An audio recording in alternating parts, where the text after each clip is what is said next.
नमस्कार साथीहरू, यदि तपाईहरू OBS स्टुडियो चलाउनुहुन्छ भने बेला बखत ब्ल्याक स्क्रिन आउने समस्यामा त पक्कै पनि पर्नु भएको नै होला।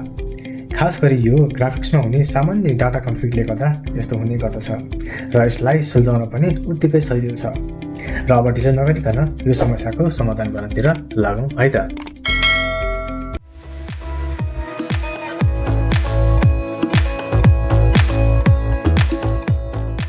सबैभन्दा पहिला विन्डोज बटनमा क्लिक गरेर सेटिङमा जाने, त्यसपछि सिस्टममा गएर डिस्प्ले अप्सनमा क्लिक गर्ने, स्क्रोल डाउन गरेर तल ग्राफिक्सको अप्सनमा जाने।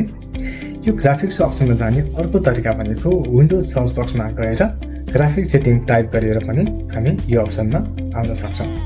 त्यसपछि त्यहाँनिर कस्टम अप्सन फर एप्स देखा पर्छ। त्यसको ठिक तलपट्टि रहेको ब्राउजरमा गएर हामीले लोकल डिस्क सी ओपन गर्नुपर्दछ। प्रोग्राम फाइल्स र प्रोग्राम फाइल्स x86 हरू देखा पर्नेछन्। हामीले चुज गर्नुपर्ने भनेको त्यसमा प्रोग्राम फाइल्समा हो। प्रोग्राम फाइल्समा गएर OBS स्टुडियोको फोल्डर खोल्ने, त्यस पछाडि बिन फोल्डरभित्र जाने र 64 बिटलाई पनि ओपन गर्ने। यति गरिसके पछाडि OBS 64 सिलेक्ट गरेर तल बटनमा थिच्ने र एड गरिसके पछाडि हाम्रो यहाँनिर OBS स्टुडियोको अप्सनमा गएर पावर सेभिङमा चाहिँ क्लिक गर्नुपर्ने हुन्छ र सेभ गर्नुपर्ने हुन्छ। यति गरिसके पछाडि अब हाम्रो OBS स्टुडियो चाहिँ चल्नको लागि रेडी। अब भने म एकपटक पुनः OBS स्टुडियो खोलेर देखाउँछु। हेर्नुहोस् त, हाम्रो यो स्क्रिनको अगाडि डेस्कटपको विन्डो डिस्प्ले भइरहेको छ।